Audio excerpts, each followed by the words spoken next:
Coming up today on the Nick Craig Show, high-stakes meetings ongoing right now between the United States and China as President Donald Trump makes his second visit to the country. We'll break down all the details coming up.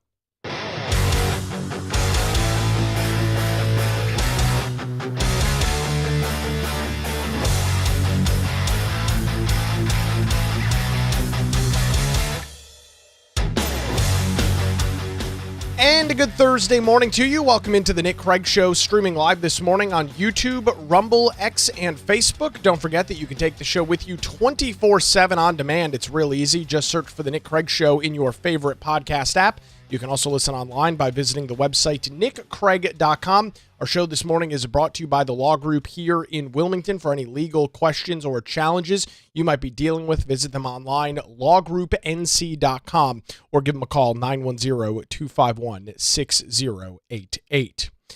A very interesting couple of days across the international front as President Donald Trump making his second visit as President of the United States to China.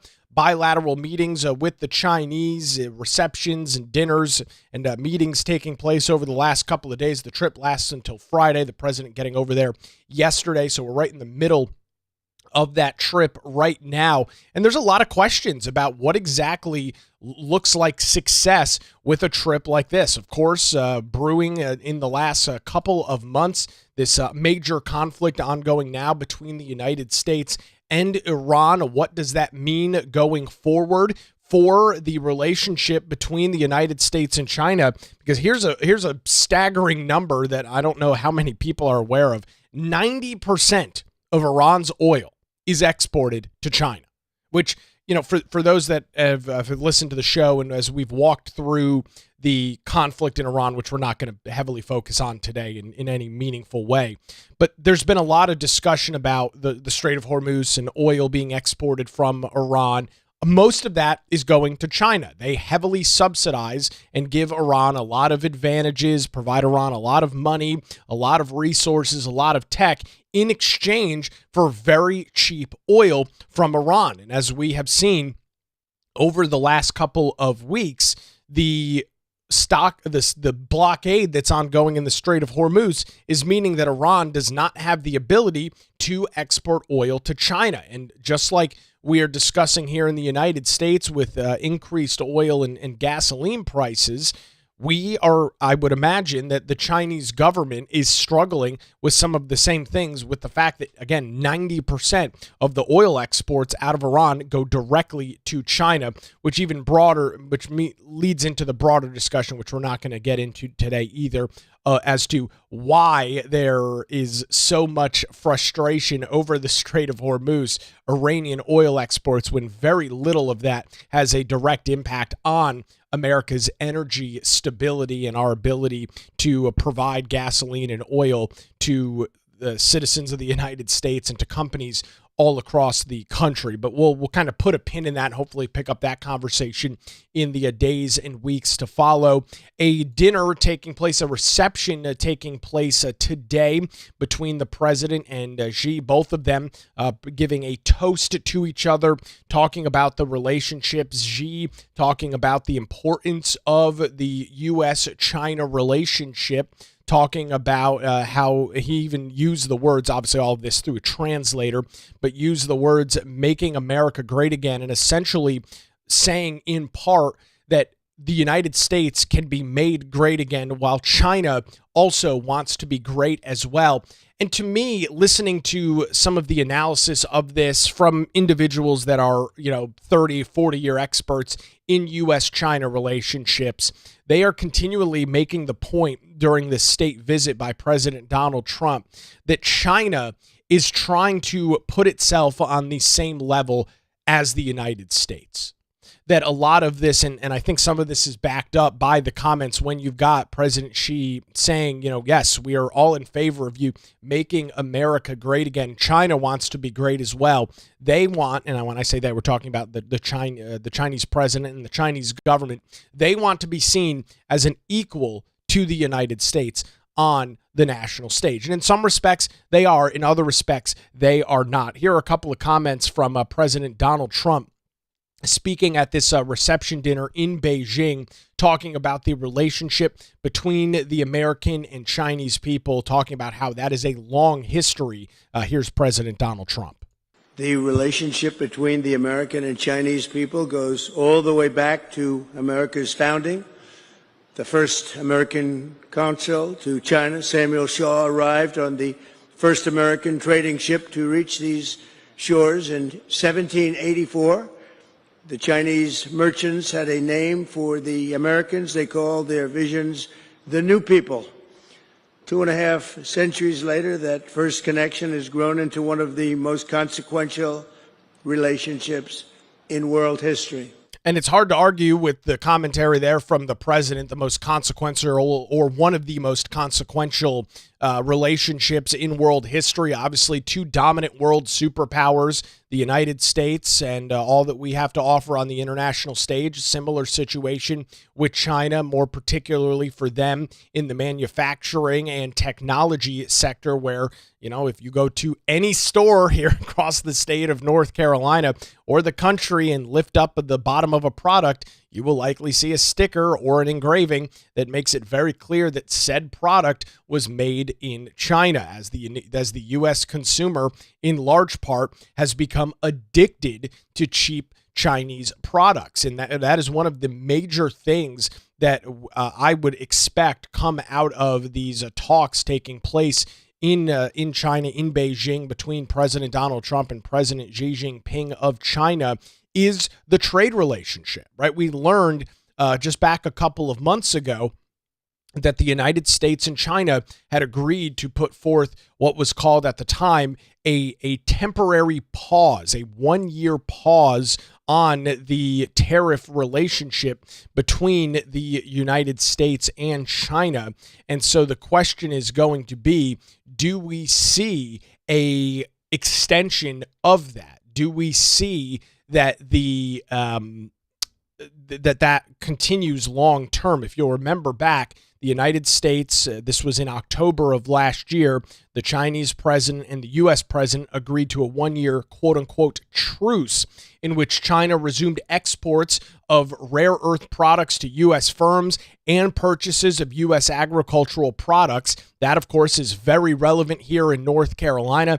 For those that are not familiar, the largest business in the state is not technology, it's not healthcare, it's none of that. It is agriculture. The state of North Carolina, and for those that drive back and forth, having spent some time in Charlotte this week, meeting the great audience, the great listeners of WBT at a phenomenal event on Tuesday night, driving out there, you see a lot of farmland, especially as you head to the eastern half of the state. Agriculture is a major business, and the relationship between the United States and China, especially dealing with agricultural imports into China, those are exports from the United States, has been a major pain point for the state of North Carolina. We kind of have an outsized impact as it relates to these discussions ongoing, because so much of our economy is driven by the agriculture industry. And so it's going to be very interesting to see that 1-year truce was agreed to back in October. And obviously we're nowhere near October right now, but we'll be there sooner rather than later. Before you know it, blink a couple times, we'll be in October.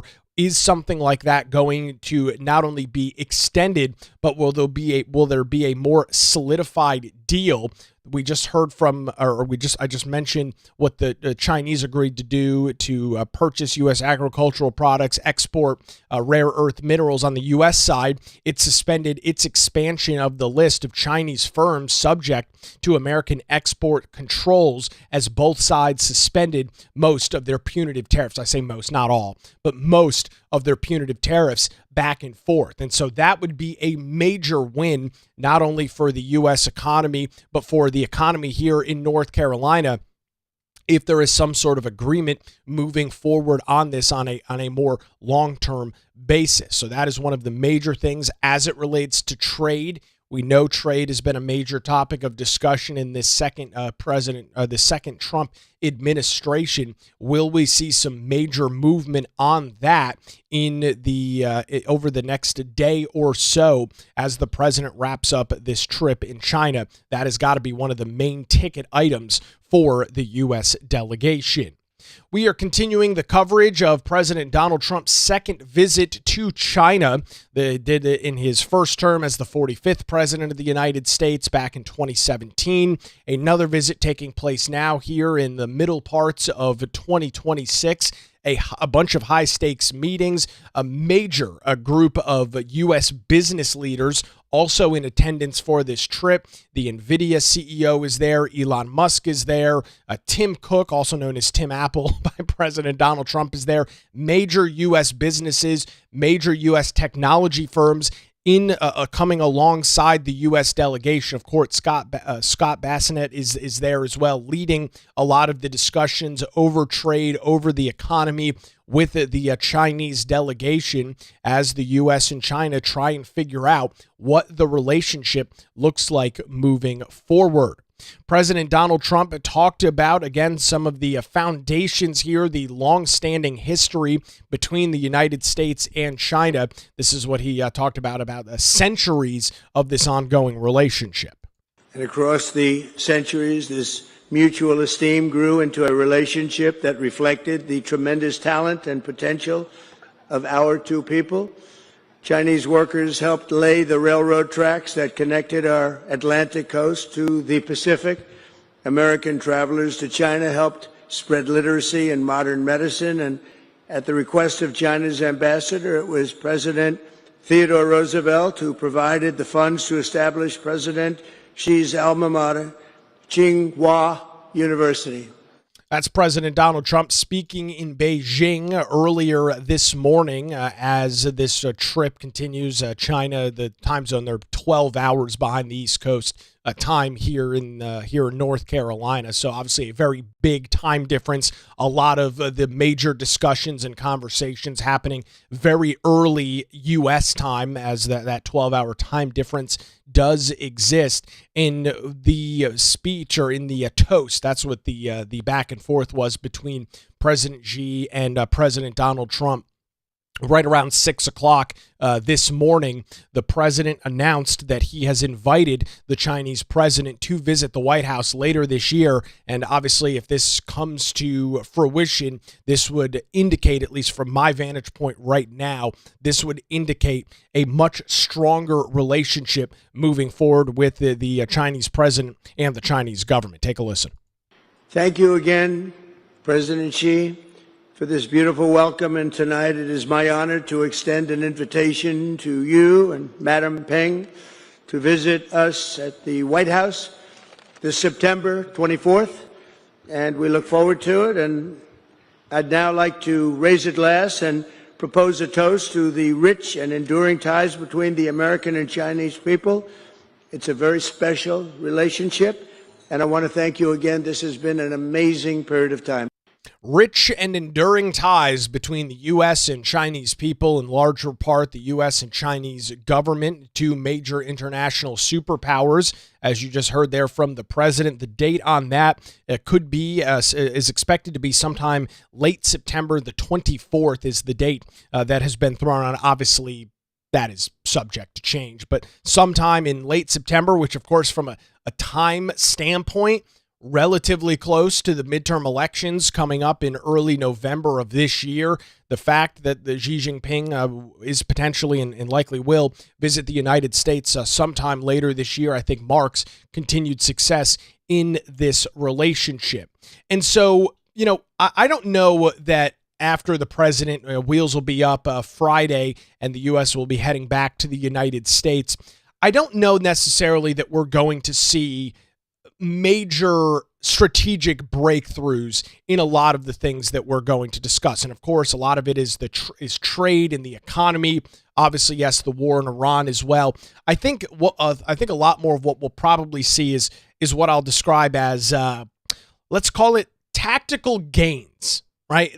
We're not going to see, in all likelihood, major resolutions on some of these issues, But what we hopefully will see and hopefully will hear is that this relationship continues to get better.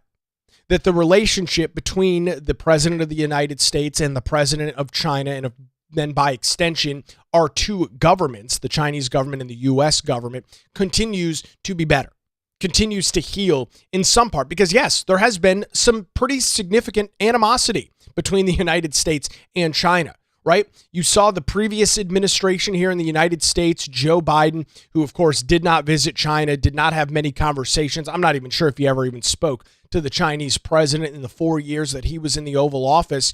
And now with President Donald Trump, he doesn't put up with any nonsense.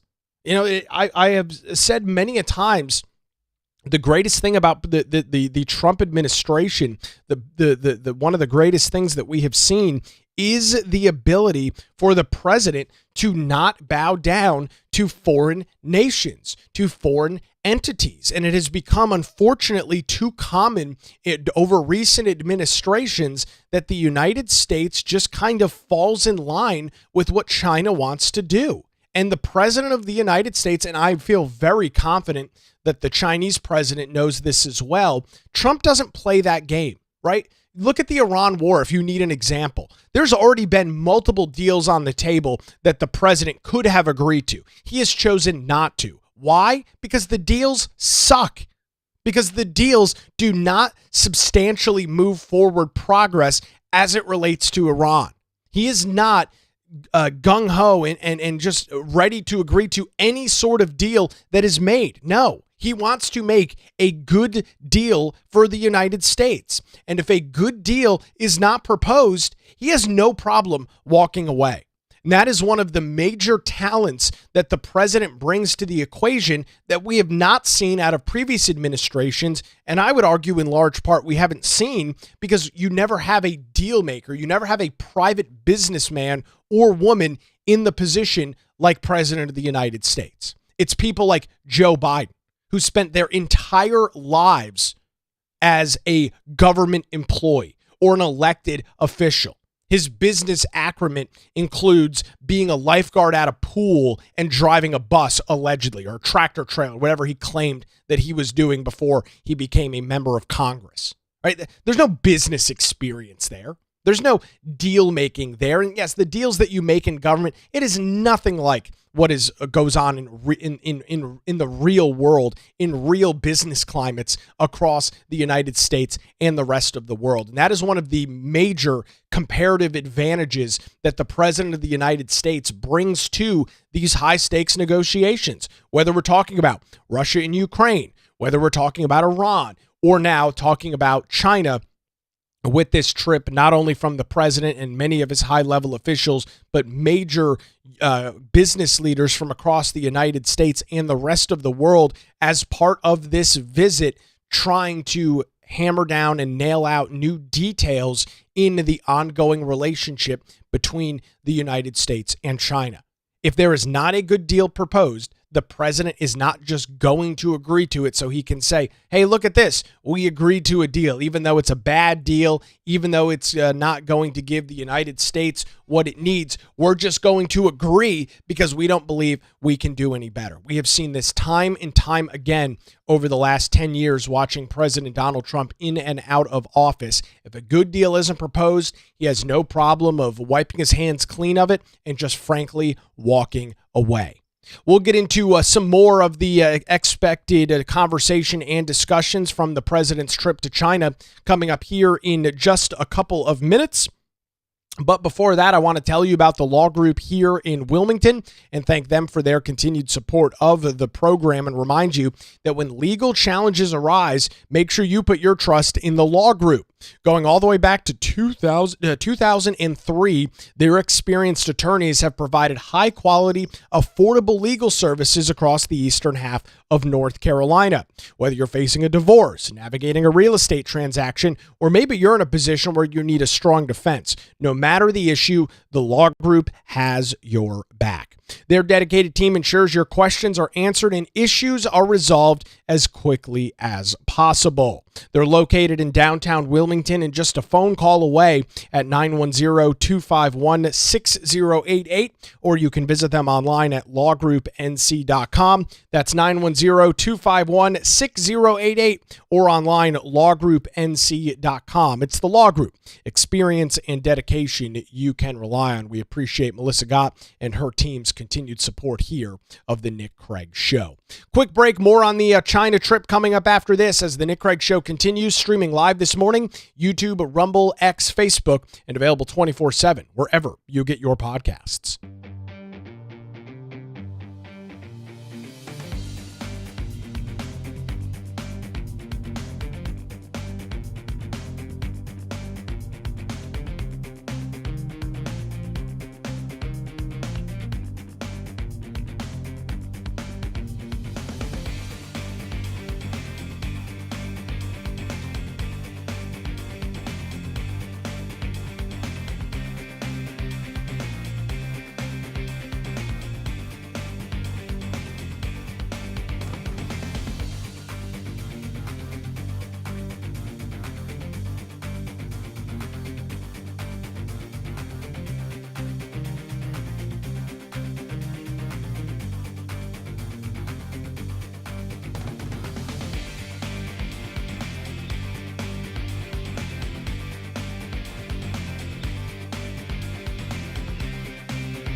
And a good Thursday to you. Welcome back to the Nick Craig Show as we are covering major international movement this morning as President Donald Trump continues his meetings in China, visiting Xi Jinping, his second visit to China as President of the United States, his first visit back in 2017. Joe Biden did not visit China during his 4 years in the Oval Office, and now Trump visiting once again. So this now marks the second visit in almost 10 years from a U.S. president, both of them being Donald Trump. Great comment coming in on the show in relation to the visit for him, referring to Trump. To go in person means he's ready to get down to serious negotiations, although these are preliminary postures. Absolutely. There's no question about it that if the president, and I would argue in large part, if she was not ready to get down to serious, hard negotiations, that this visit wouldn't be happening. These individuals have the ability to send delegates all over the world to meet. They have the ability to jump on phone calls and video conferences at any time with our modern technology infrastructure. The president does not literally have to travel halfway across the globe, more than halfway across the globe, to visit China in person unless things were very serious. Now, of course, the big question, and I'm going to talk a little bit about Iran, is how does that factor into these negotiations? Prior to the Iran war, which is now in its, its third month now, or approaching its third month, the United States, when this meeting was originally scheduled, it was delayed a little bit. I think it was supposed to take place back a couple of months ago because of the war. But the question is now, are the dynamics of these meetings a little bit different because of the conflict? Are the meetings and are the negotiations, are the topics a little bit different? As I mentioned just back a couple of minutes ago, 90% of Iran's oil that is exported goes to China. And so is that, and does a factor like that play into these negotiations? I caught an interesting article over at the Washington Examiner. It was written a couple of days ago in the head up of this trip. And the author of that piece, in James Rogan, writes in part, as the Iran war drags into its third month and the stalemate over the closure of the Strait of Hormuz continues, China experts and many Americans worry that Trump is in pursuit of short-term victories on trade, particularly in the areas of agriculture and commercial aircraft, as well as business, instead of some of maybe those larger concessions. It writes, because of continuing weakness in the Chinese economy caused by the collapse of the residential real estate sector and a bankrupt state banking system, Chinese President Xi Jinping's top priority is securing greater stability and predictability in China's trade relationship with the United States. China remains heavily dependent on its export economy, no question about that. Visit any store here in the United States, and in turn, Beijing will push for lower tariffs on Chinese exports to the United States. China especially wants access to American markets for its excess production of manufactured goods, including electric vehicles. And so the question is China successful in that? Now, inherently, I don't necessarily know that it is the best thing in the world to lower some of the tariffs on China, but I will say this is what a negotiation is. If Xi Jinping, if Beijing, if the Chinese government is really this concerned about their economy, and by the way, they should be, because their economy is not in a good spot right now. Their workforce is trending older and older and older. Their youth, they've got major problems in terms of long-term, I should say, I guess maybe longevity for China moving forward. They should be concerned, and they have good reason to be concerned. And so this, I think, gives the United States some additional bargaining and additional negotiation strength with China, because I would be okay with potentially axing or even lowering some of the tariffs on Chinese exports into the United States, which I guess would be more accurate to call them Chinese imports. I would say that that is more relevant if the United States is able to secure longer term deals with the Chinese. And the reason that you're seeing so many of those business leaders, as I mentioned, you've got Tim Cook over there, the head of the CEO of NVIDIA, Elon Musk, part of this trip as well, is because of the technology sector. The United States has a major advantage, not only in artificial intelligence, but advanced technology. There is no question about it. We are the world leader in that. Now, that's not to say that countries like China don't have advanced technology. That's not to say that countries like China and like Taiwan, which we'll get into as well, that's a major topic as well. That's not to say they don't have technology. They absolutely do. But in terms of advanced technology, it is the United States that leads that charge across the globe. No, I mean, nobody else even comes close. They all pale in comparison to what the United States has to offer. And the Chinese market wants some of that advanced technology. And we're not talking military. We're talking about semiconductors and computer technology, compute technology, things of that nature flooding into the Chinese market. And so both sides are in this spot where, the United States obviously, and well, I assume obviously, wants to push for an end to the conflict in Iran, wants to get the Iranian government in line, wants the Strait of Hormuz reopened so that oil and gas can flow through the region, hopefully lowering some of the prices across the globe and definitely stateside here in the United States. China, as I just noted, has some major problems ongoing with its economy and the future of its country long term. So both of them have a lot to gain. being the U.S. and China. And I would argue both have a lot to lose. And we've already seen and heard through some reporting that the Chinese president, in private meetings and private conversations with the president and the delegation, has already essentially said, yeah, we're ready to help on Iran. Just kind of tell me what you need to do and I'll pick up the phone. And so we could potentially see some major movement on that. I don't know that I would bet the farm on that being resolved with this trip, which lasts until Friday, lasts until tomorrow. And so I don't exactly know how that is set to play out, but obviously that is a major topic of conversation in there as well. This article over at the Washington Examiner goes on to say, China wants greater access to advanced American technology, especially in artificial intelligence.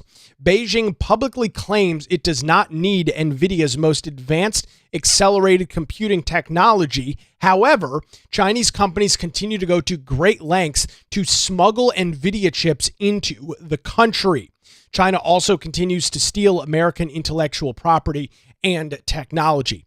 That is, I would suspect, one of the major things that could come out of these talks. The intellectual property theft that continues and is unbelievably rampant in China. You can go, most people can't, but you could go to China and you would see U.S. products from U.S. manufacturers being sold in China. And it's not because those U.S. companies are producing products and selling them in China. No, it is the fact that Chinese companies are literally ripping off the intellectual property of these products, putting those companies' names on them and selling them in China. There was a major story here in North Carolina a little more than a decade ago with Charlotte Pipe, major PVC pipe manufacturer just north of downtown. Oh, they've moved. They were in downtown Charlotte, moving a little north in recent years, where their pipes branded with the name Charlotte Pipe were being produced in China and sold to the rest of the international market. Just absolutely ripping off U.S. intellectual property. And that has unfortunately become a very common practice in China with products from all across the U.S. economy. That is something that hopefully the president is able to get some sort of agreement on and get under control, because the rampant intellectual property theft is unbelievable. And I would argue, for a relationship like this to continue long term, this is something that the president has to secure.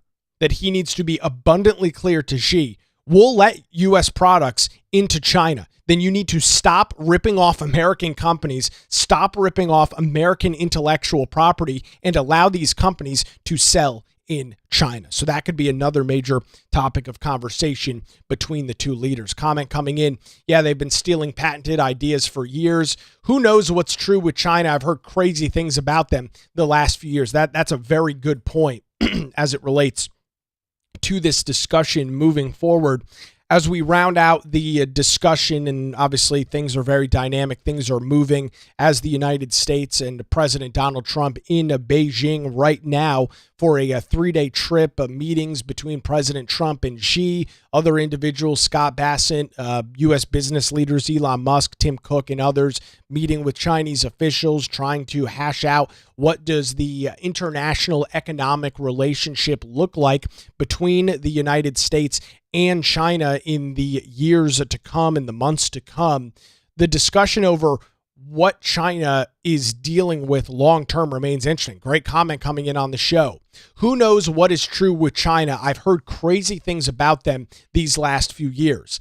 I've also read and heard some crazy stories about what's going on in China. The true, essentially, evaporation of their middle class.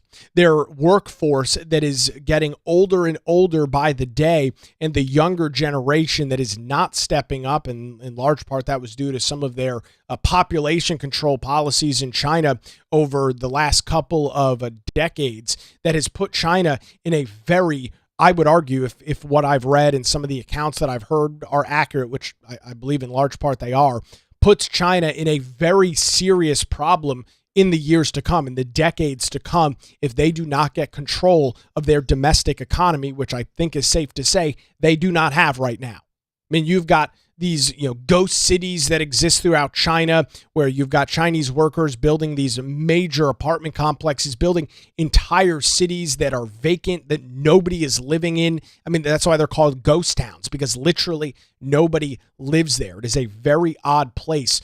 Or these cities popping up, they are incredibly odd, and it kind of goes to show you some of the larger issues with China. And so going back to a comment I made earlier in the show, listening to some of the commentary from President Xi in a reception that took place right around 6 o'clock this morning, China wants to be recognized as in across the globe as an equal to the United States.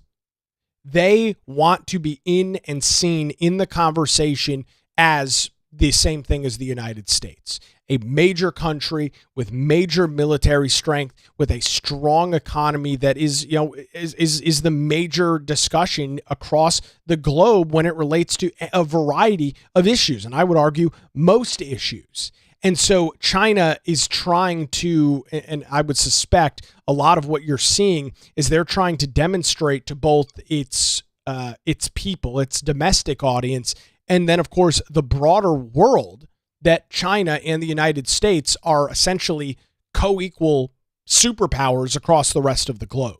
That, I think, is a major point for the Chinese. That is a major point for Xi Jinping and something that he is looking to do. And so managing and kind of rounding out this conversation, managing the expectations on this, I don't believe, and I said this back a little bit ago in reading from this post over at the Washington Examiner, this opinion piece by James Rogan, who is a former U.S. Foreign Service officer with 30 years of experience. I don't know that we're going to see a set of major deals coming out of this relatively short 3-day trip that the president is on right now. I think if anything else, we will probably see, yes, maybe some short-term business deals. I know Boeing is trying to get a major deal done in China, so we might see an announcement on that. We might see some technological announcements as well, maybe between some U.S. providers, U.S. companies and China. All of that is on the table. All of that remains relevant for a discussion and conversation. But I don't know that we're going to see, when the president is wheels up and heads back to the United States, that we have secured a massive agreement with China moving forward. To me, this in-person visit is more about showing that the United States is serious and is willing to negotiate moving forward. The fact that Xi Jinping is set to come to the United States in September of this year, we just heard those comments from President Donald Trump earlier in the day today, right around 6 o'clock or so this morning, due to the 12-hour time change in Beijing. That, to me, would be the opportunity for those major deals to be made. If anything else, this is more of a kind of an olive branch extension, maybe a meeting in good faith of, we're here, we're ready to have these discussions. We brought all of these major tech companies, of which the Chinese government wants operating, or at least wants imported into China. We're serious, we're here, let's negotiate. And so I would suspect that in the months that follow, the conversations will continue to take place, not between the president and Xi Jinping, but between the United States and Chinese delegation, moving forward to this meeting in September, where I think you'd have the possibility of a major deal being hashed out. Now to Iran, and we'll close out on this. This is probably what would be the most consequential thing that comes out of this meeting. And frankly, we just don't know yet exactly how some of this is going to play out, with China's major investments in Iran, with China getting 90% of its oil from Iran, or excuse me, not 90% of its oil, but 90% of Iranian oil being exported to China. There could be an agreement between Xi Jinping and President Donald Trump that China starts putting some pressure on Iran to come to the table and actually make a deal with the United States, which of course we know is suspending their military nuclear program moving forward. We know that has been the major holdup. we know that the president is not going to accept a deal with Iran unless they agree to shut down their military nuclear program. Now, they can keep their civilian program if they want to use nuclear energy to generate electricity to provide power to their citizens. I believe that that is on the table. It is their military nuclear program and the Strait of Hormuz that remain the major two issues now that keeps the United States and Iran kind of at odds, and there's no question about it, they're at odds, but keeps them at odds with this and is not allowing a deal to move forward, and has caused the president of the United States to kind of move forward with not agreeing to a deal.